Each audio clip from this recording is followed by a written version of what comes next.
behind the mask. They didn't see his face. Nobody did. That was the rule. The only one that mattered. The mask stayed on. The anonymity remained. Because if they knew who the front man was, the illusion would shatter.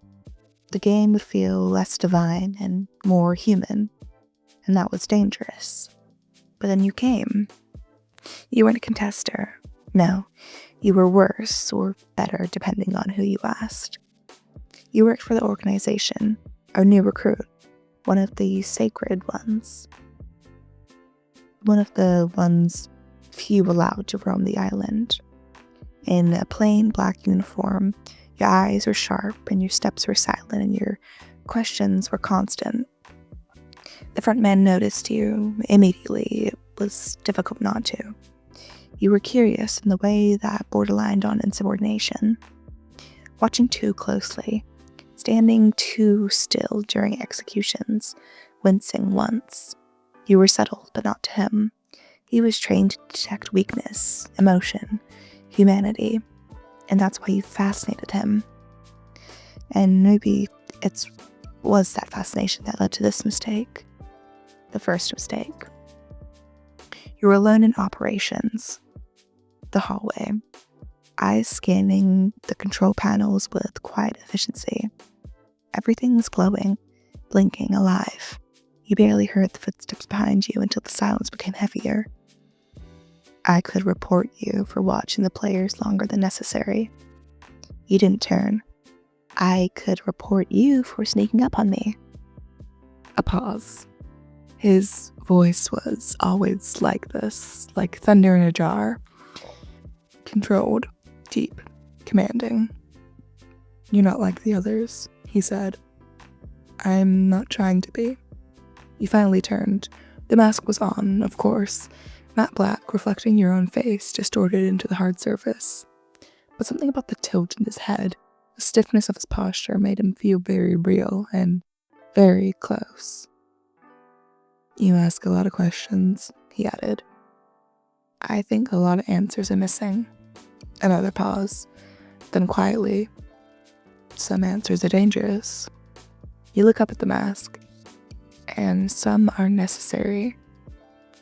For a long beat, he said nothing, and then he walked away. And that should have been the end, but it wasn't. You began to find little signs of him, intentional or not.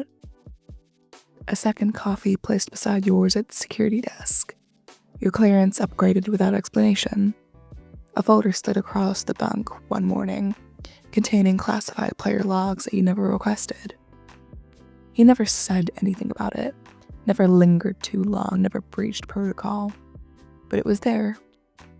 The attention, the care, something behind that mask that couldn't be hidden. The second mistake was yours. You were on surveillance duty late, your eyes glued to that monitor showing a contestant in hysterics. The man had just survived round 3, barely. You sighed and whispered, "He won't last another," mostly to yourself. "You're right," came a voice behind you. You startled, turning. "You always do that," you say, trying to catch your breath. "I walk quietly," he answers. You squinted. "Do you enjoy watching people die?" His head cocked.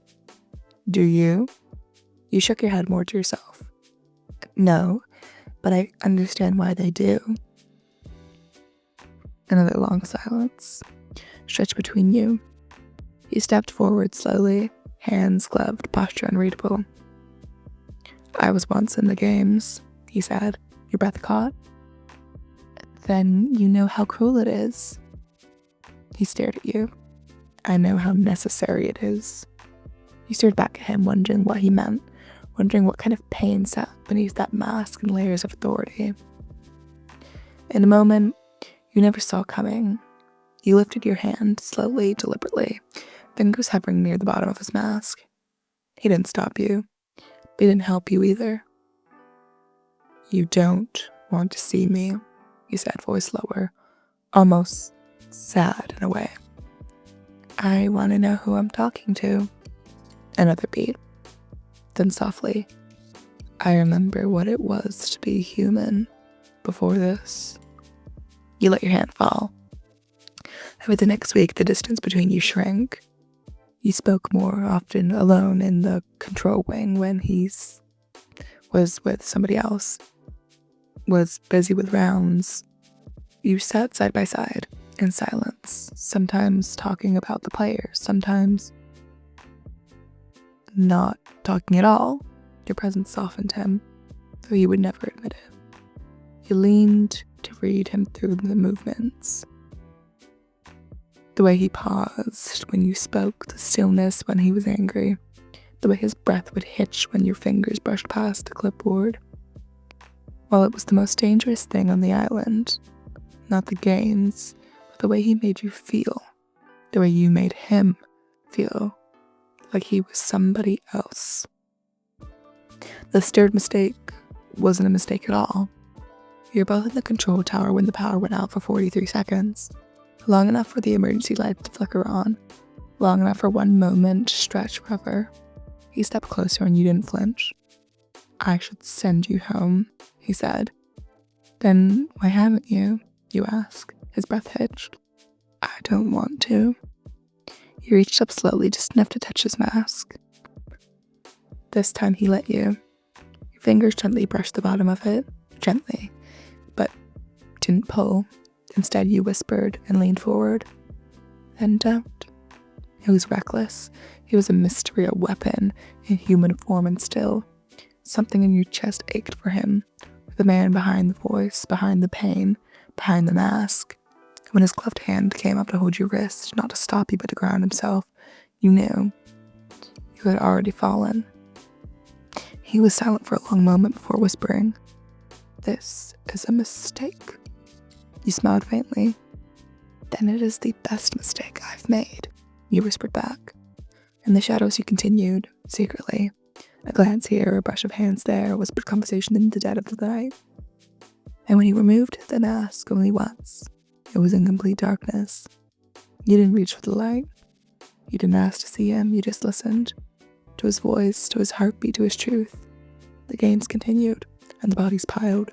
But when you were with him, it didn't feel like death was surrounding you. It felt like something was trying to live inside it. Something human. Something real.